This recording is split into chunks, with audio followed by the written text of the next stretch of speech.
One of the things that she said that she had a problem with was when she was trying to get her buckle from horseback riding. I should have picked up on it, but I didn't. So I went back out, got my brain right, and said, I'm going to go back out to the competitions and I'm going to focus on myself and the competition. I don't care what Rudy's doing. I don't care what anybody else is doing. I don't care about the judges.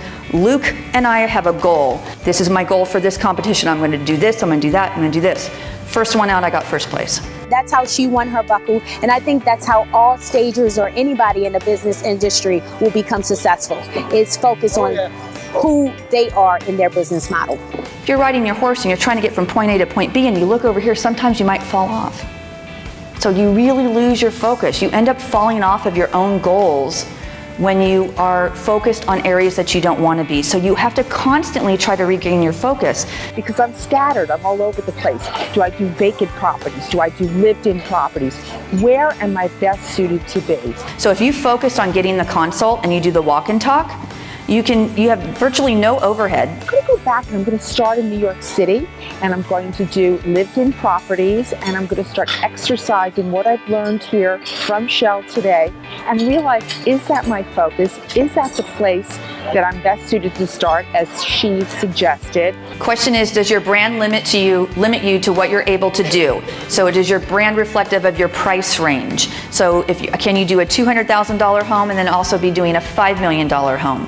Here's the problem that you're going to run into. Your brand will get confused in that. She helped me so much identifying great people that want to work with me and agree with the terms of my company. Is your attitude about it? Where are you in your own business? Do you have a clear vision of who you are and what it is that you stand for?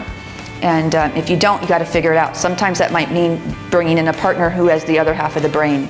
If you can partner with two people, one's left brain, one's right brain, it is a perfect combination. She told me walk away if that person isn't able to commit to my terms. So I'm very empowered today by listening to Shell. No excuses for a bad website. There's just not. The thing that I hear the most with a new stager starting is, I didn't have the money. So this is what they do. And tell me how logical this is. When I have the money in a year and after I've been getting going, then I'll invest in a professional website.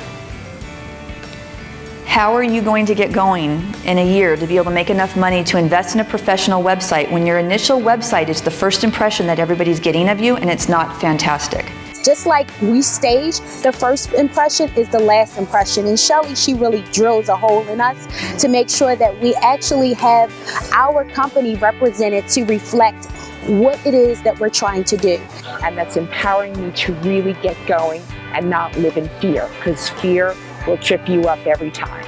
Confidence comes, number one, with experience. Number two, if you get into leadership. Number three, if you're giving back to a community. There's all types of things that you can do. Confidence comes from a job well done. The ones that have been 6+ years that are really doing good businesses, they have confidence to where they walk away from jobs. And you need to have the confidence. The biggest thing that will kill your business is to take the wrong client.